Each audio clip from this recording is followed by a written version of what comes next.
Video തുടങ്ങുന്നതിന് മുമ്പേ 2 disclaimer ഉണ്ട്. ഒന്ന് സ്പോയിലർ അലേർട്ടാണ്, എമ്പുരാനിലെ പല കഥാ സന്ദർഭങ്ങളും പരാമർശിക്കുന്നുണ്ടാവും. 2, ഈ വീഡിയോ ദയവായി ഒരു ഡിസിഷൻ മേക്കിങ്ങിന് വേണ്ടി ഉപയോഗിക്കരുത്. എമ്പുരാൻ ഒരു വലിയ സിനിമയാണ്, മലയാളത്തിൽ ഇന്നേവരെ കാണാത്ത അത്ര വലിയ സ്കെയിലുള്ളൊരു സിനിമയാണ്. നിർബന്ധമായിട്ടും കാണാൻ പ്ലാൻ ഉണ്ടെങ്കിൽ നിങ്ങൾ തിയേറ്ററിൽ പോയി തന്നെ കാണുക. സിനിമ കണ്ടവർ മാത്രം മുമ്പോട്ട് കാണുന്നതായിരിക്കും നല്ലത്. 2022 ചിരഞ്ജീവി ഗാരു ഗോഡ് ഫാദർ എന്ന പേരിൽ ലൂസിഫർ റീമേക്ക് ചെയ്തിരുന്നു. അപ്പോൾ ഈ ഗോഡ് ഫാദർ നെറ്റ്ഫ്ലിക്സ് കണ്ടെന്ന് ഞാൻ ലൂസിഫർ ഒന്നുകൂടെ എടുത്ത് കണ്ടു, അതിൻ്റെ വിഷമം തീർക്കാൻ. പറയുമ്പോൾ ഗോഡ് ഫാദർ വലിയ സിനിമയാണ്, വലിയ സ്റ്റാർസ് ഉണ്ട്, വലിയ സ്കെയിലാണ്. പക്ഷേ ലൂസിഫറിൻ്റെ ലെവലിലേക്ക് ഒരിക്കലും ഗോഡ് ഫാദറിന് എത്താൻ കഴിഞ്ഞിരുന്നില്ല. 2 ദിവസം മുമ്പേ എമ്പുരാൻ കണ്ട ശേഷം ഞാൻ ലൂസിഫർ ഒന്നുകൂടെ കണ്ടു. What godfather did to Lucifer, അതേപോലെ ഒരു ചതിയാണ് എമ്പുരാനും അതിൻ്റെ ഒറിജിനലായ അതിൻ്റെ സോഴ്സായ ലൂസിഫറിനോട് ചെയ്തത് എന്നാണ് എനിക്ക് തോന്നിയത്. പ്രൊഡക്ഷൻ ക്വാളിറ്റി എന്ന ആ ഒരു അളവുകൾ ഒഴികെ ബാക്കി എങ്ങനെ നോക്കിയാലും എമ്പുരാൻ ലൂസിഫറിന് താഴെയാണ്. അതെന്തുകൊണ്ടാണ് എന്നാണ് ഈ വീഡിയോയിലൂടെ പരിശോധിക്കാൻ ശ്രമിക്കുന്നത്. ഒന്നാമത്, സ്റ്റീഫൻ്റെ ക്യാരക്ടർ ആർക്കിന് പ്രത്യേകിച്ച് യാതൊരു പുരോഗമനവും വന്നിട്ടില്ല എന്നുള്ളതാണ്. ലൂസിഫർ കഴിഞ്ഞ് സ്റ്റീഫൻ നെടുമ്പള്ളിയെ പറ്റി അല്ലെങ്കിൽ അബ്രാം ഖുറേഷിയെ പറ്റി എന്ത് നമുക്ക് അറിയുന്നുവോ അത്രയൊക്കെ തന്നെ എമ്പുരാൻ കഴിഞ്ഞാലും നമുക്ക് അറിയുന്നുള്ളൂ. പ്രീ ലൂസിഫർ കാലഘട്ടത്തിലെ 2 സീനാണ് എമ്പുരാനിൽ കാണിക്കുന്നത്. ഒന്ന്, PK രാംദാസ് സ്റ്റീഫൻ നെടുമ്പള്ളി 6 വർഷം മുമ്പേ സ്ഥാനാരോഹണം ചെയ്യുന്ന ചടങ്ങ്. 2, അതിനു മുമ്പ് എപ്പോഴോ സ്റ്റീഫനും സെയ്ദും തമ്മിലുള്ള ആദ്യ കൂടിക്കാഴ്ച. ഇത് രണ്ടും നമുക്ക് ഓൾറെഡി ലൂസിഫറിലൂടെ അറിയുന്ന കാര്യങ്ങളാണ്. അതിനപ്പുറത്തേക്ക് ആ 26 വർഷത്തെ ചരിത്രത്തിൽ ഒന്നും തന്നെ റിവീൽ ചെയ്യുന്നില്ല 2ാം ഭാഗത്തിൽ. അതറിയാനായി 3ാം ഭാഗത്തിനായി കാത്തിരിക്കണം എന്നുള്ളതാണ് നമുക്ക് കിട്ടുന്ന സൂചന. ഇതേ ക്യാരക്ടർ ആർക്കിനെ പറ്റി പറയുമ്പോൾ ലൂസിഫറിൽ ഇപ്പം ഓർമ്മയുണ്ടാവും, ലൂസിഫറിലെ എല്ലാ ചെറിയ ക്യാരക്ടേഴ്സിനും ഒരു പ്രോപ്പർ ബിഗിനിങ്ങും ഒരു പ്രോപ്പർ എൻഡിങ്ങും ഉണ്ടായിരുന്നു. അതിപ്പം ബൈജു ആയാലും ഷാജോൺ ആയാലും ഇവർക്കെല്ലാം ഒരു ക്ലോഷർ കിട്ടിയിരുന്നു. എന്തിന്, ജയിലിൽ വെച്ച് സ്റ്റീഫൻ ഒരു നെടുമ്പള്ളി സഖാവിനെ കാണുന്നുണ്ടല്ലോ, അപ്പോൾ അദ്ദേഹത്തിന് വരെ അവസാനം ഗോവർദ്ധൻ ആശ്രയിലേക്ക് വരുമ്പോൾ അവിടെ ഇരിക്കുന്നതായിട്ട് കാണിക്കുന്നുണ്ട്. അപ്പോൾ ആ ഒരു ക്യാരക്ടറിന് വരെ അത്രയും ഡീറ്റെയിലിങ്ങും ഒരു ബിഗിനിങ്ങും ഒരു ക്ലോഷറും കൊടുത്ത എഴുത്തുകാരനും സംവിധായകനുമാണ് എമ്പുരാനും എടുത്തത്. എമ്പുരാൻ പക്ഷെ നോക്കൂ, ഇപ്പോൾ മണിക്കുട്ടനും സുരാജും അബ്രപ്റ്റായിട്ട് ഒരു സീനിൽ അവരങ്ങ് അപ്രത്യക്ഷമാവുകയാണ്.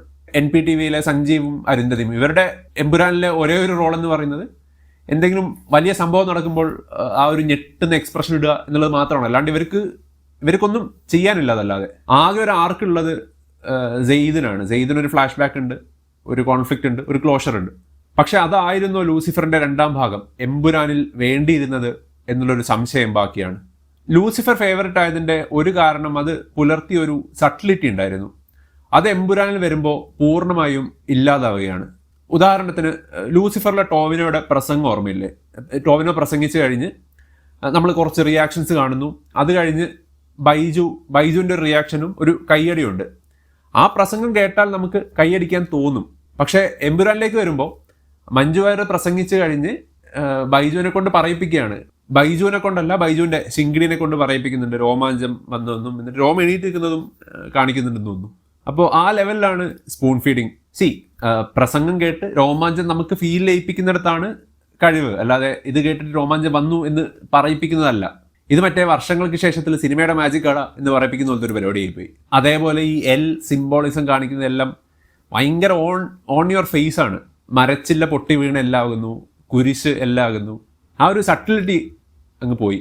ലൂസിഫറിൽ കുറേ കാര്യങ്ങൾ അവർ ഹൈഡ് ചെയ്ത് വെച്ചിരുന്നു, കുറേ ഇന്നർ ലേയേഴ്സ് ഒക്കെ ഉണ്ടായിരുന്നെങ്കിലും ആരെങ്കിലും എന്തെങ്കിലും ചെയ്താൽ അതിനൊരു ലോജിക് ഉണ്ടായിരുന്നു, ഒരു കാരണം ഉണ്ടായിരുന്നു. ഒരിക്കലും എന്തിനാണ് ഇയാൾ ഇങ്ങനെ ചെയ്യുന്നത് എന്ന് നമുക്ക് തോന്നിയിട്ടേ ഇല്ല ഒരു ക്യാരക്ടറിനും.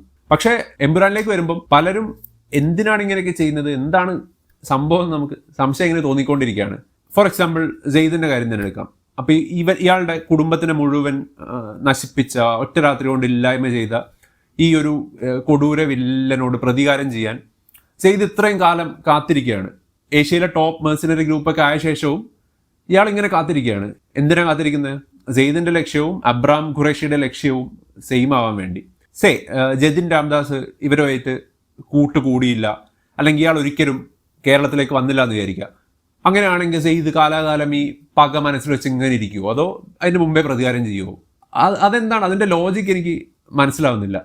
പിന്നെ ഗോവർദ്ധനെ കിഡ്നാപ്പ് ചെയ്ത് ആന്റണി പെരുമ്പാവൂരൊക്കെ വന്ന് കിഡ്നാപ്പ് ചെയ്ത് ഹെലികോപ്റ്ററിൽ കയറ്റി മറ്റേ എവിടെയോ കൊണ്ടുപോയി ഒരു കൂടിക്കാഴ്ച നടത്തുന്നുണ്ട്. എന്തിനാണ്? അതിനുശേഷം വയർലെസ് ഫോണിൽ കൂടെ കമ്മ്യൂണിക്കേറ്റ് ചെയ്യുന്ന പോലെ കമ്മ്യൂണിക്കേറ്റ് ആവുന്ന വിഷയമല്ലേ ഉള്ളൂ ഇത്. എന്തുകൊണ്ട് സ്റ്റീഫൻ പൂർണ്ണമായും സജീവ രാഷ്ട്രീയത്തിൽ നിന്ന് വിട്ടുനിന്നു? ജതിൻ ഇത്രയും കറപ്റ്റഡ് ആയി എന്ന് പറയപ്പെടുമ്പോൾ സ്റ്റീഫൻ ഒന്ന് തിരിഞ്ഞു പോലും നോക്കാഞ്ഞത് എന്താണ്? അതിന് ഗോവർദ്ധന്റെ ഇൻവിറ്റേഷൻ വേണ്ടി വന്നത് എന്തിനാണ് എന്നുള്ളതൊന്നും ക്ലിയർ അല്ല. സ്റ്റീഫൻ അറിയാമെന്ന് പറയുന്നുണ്ട്, പക്ഷേ വൈ സ്റ്റീഫൻ എന്തുകൊണ്ട് തിരിഞ്ഞു നോക്കിയില്ല അറിയില്ല.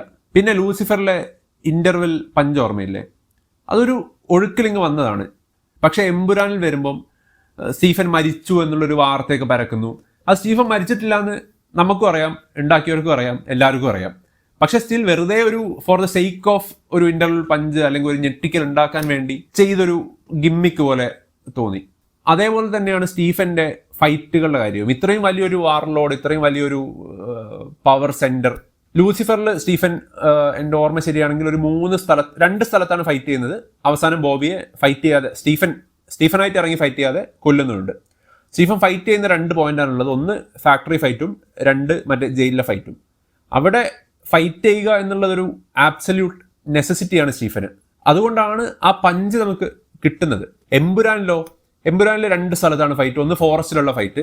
ആ ഫൈറ്റ് ഓക്കെ, സ്റ്റീഫൻ ഒന്ന് മസിൽസ് ഒക്കെ ഒന്ന് ഫ്ലെക്സ് ചെയ്യാനുള്ള ഒരു എക്സസൈസ് എന്നുള്ള രീതിയിൽ കൂട്ടാം എന്ന് വിചാരിക്കുക.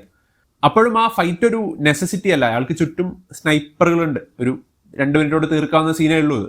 പിന്നെ അവസാനത്തെ ഫൈറ്റാണ്, അതാണ് ഏറ്റവും വലിയ കോമഡി. അപ്പോൾ ഒറ്റ വെടിക്ക് അല്ലെങ്കിൽ ഒറ്റ വെട്ടിന് സെയ്ദിന് തീർക്കാവുന്നൊരു കേസ്, അത് തീർക്കാൻ ഈ നേരത്തെ പറഞ്ഞ ഗോഡ് ഫാദറിൽ സല്ലൂഭായും ചിരുകാരും ചെയ്ത പോലെ, അല്ലെങ്കിൽ RRR ചെയ്ത പോലെ ഒരു കൊറിയോഗ്രാഫ്ഡ് ഫൈറ്റൊക്കെ ആയി ഈ ലോക്കൽ ഗുണ്ടകളുമായി കത്തിയും കൊടുവാളും വെച്ച് ഈ വാർ ലോഡ്സ് ഫൈറ്റ് ചെയ്യാണ്. ഖുറേഷി അബ്രാമിന്റെ അല്ലെങ്കിൽ സ്റ്റീഫന്റെ അവർ തന്നെ ലൂസിഫറിലൂടെ സൃഷ്ടിച്ച ആ ഒരു ഇമേജ് അവർ തന്നെ അങ്ങ് തകർത്ത് കളയാണ്.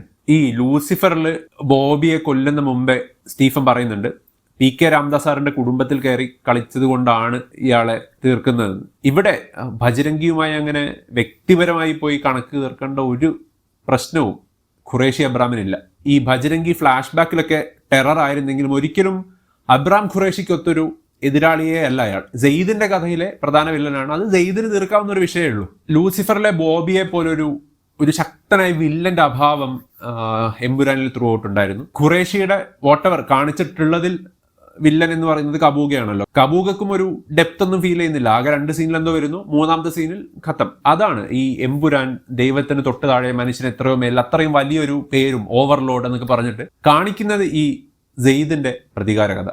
പിന്നെ എനിക്ക് പേഴ്സണലി ടോവിനോയുടെ ജതിൻ രാംദാസിന്റെ ക്യാരക്ടർ ചേഞ്ച് ഒട്ടും കൺവിൻസിങ് ആയിരുന്നില്ല. വെറുതെ ഒരു ക്യാരക്ടർ അല്ലല്ലോ ജതിൻ. ലൂസിഫറിന്റെ സെക്കൻഡ് ഹാഫ് ഓൾമോസ്റ്റ് അവസാനം വരെ ക്യാരി ചെയ്തത് ജതിനാണ്. ജതിനെ നമ്മൾ ഇഷ്ടപ്പെട്ടിട്ടുണ്ട്, ജതിന്റെ ഡയലോഗുകൾക്ക് നമ്മൾ കൈയടിച്ചിട്ടുണ്ട്. അത്രത്തോളം ഫേവററ്റ് ആയ ഒരു ക്യാരക്ടറാണ്, അല്ലെങ്കിൽ പ്രേക്ഷകരുമായിട്ട് കണക്ട് ആയ ഒരു ക്യാരക്ടറാണ് ജതിൻ രാംദാസ്. അപ്പോൾ ലൂസിഫർ 2ാം ഭാഗം കാണാൻ വരുന്നവർക്ക് മുമ്പിലേക്ക് ജതിൻ എങ്ങനെ അഴിമതിക്കാരനായി, എങ്ങനെ വില്ലനായി എന്നുള്ളത് പ്രോപ്പറായി കമ്മ്യൂണിക്കേറ്റ് ചെയ്യേണ്ട ഒരു ബാധ്യത അതിന്റെ മേക്കേഴ്സിനുണ്ട്. അതവർ ചെയ്യുന്നില്ല. ആകെത്തുകയിൽ ലൂസിഫറിനോട് വേണ്ടത്ര നീതി പുലർത്താഞ്ഞ ഒരു സ്റ്റൈൽ ഓവർ സബ്സ്റ്റൻസ് വലിയ പടം ആയിട്ടാണ് എനിക്ക് എമ്പുരാൻ പേഴ്സണലി ഫീൽ ചെയ്തത്. തുടക്കത്തിൽ പറഞ്ഞ പോലെ ഇതൊരു റിവ്യൂ അല്ല, ഒരു ഹാർഡ് കോർ ലൂസിഫർ ഫാൻ എന്നുള്ള രീതിയിൽ തോന്നിയ ചെറിയ നിരാശ പങ്കുവെച്ചതാണ്. എന്താണ് ലൂസിഫറും എമ്പുരാനും കണ്ട ശേഷം നിങ്ങളുടെ അഭിപ്രായം? കമൻറ്റ് ബോക്സിൽ എഴുതുമല്ലോ.